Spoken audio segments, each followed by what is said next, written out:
Thank you, and good afternoon. Let me add a few words from the ESM perspective.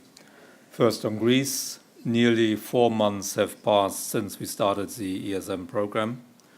During this period, Greece has adopted important, difficult reforms to modernize its economy and repair its banking sector. These efforts have been matched by disbursements from the ESM, which helped Greece to avoid bankruptcy and to stabilize its economy. However, as the implementation of some reforms has been delayed, disbursements from the ESM have also been delayed. Overall, from the initially foreseen 86 billion euro program, the ESM thus far has disbursed 17.7 billion euro for fiscal needs, debt repayments, and bank recapitalization. And as you know, in mid-August, the ESM set up a segregated account to manage 10 billion euro earmarked to finance recapitalization or resolution cost of the Greek banking sector. From this account, the ESM disbursed last Tuesday 2.7 billion in ESM bonds to recapitalize Piraeus Bank. This was done via transfer to the Greek EFSF. This followed a state aid decision by the European Commission.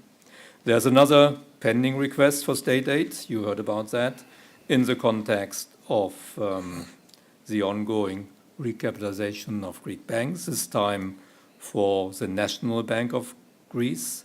This was cleared last Friday by the European Commission, and the ESM Board of Directors will tomorrow morning consider the disbursement of this amount of 2.7 billion in ESM bonds, which we could then transfer the same day. Again, the money would come from the segregated account.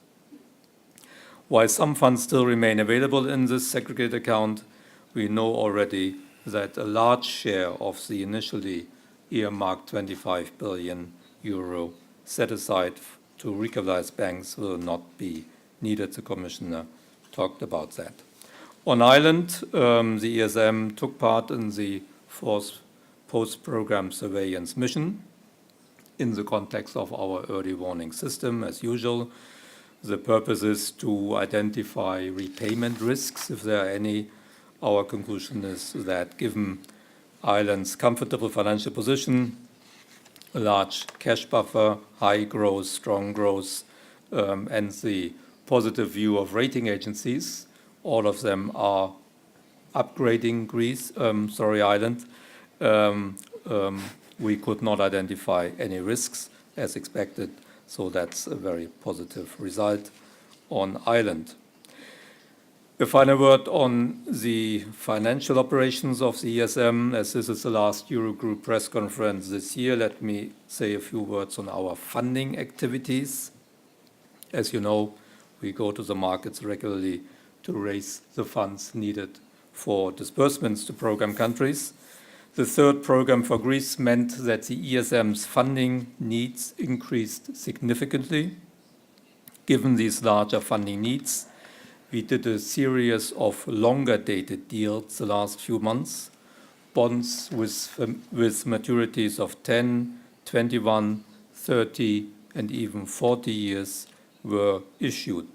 So almost from scratch, we were able to build the longer end of the ESM yield curve. These long maturities are also favorable for Greece because it enables us to lock in current low interest rates. The ESM has now raised all the 23 billion euro that were needed for this year, and we have even pre-funded a bit what is needed next year.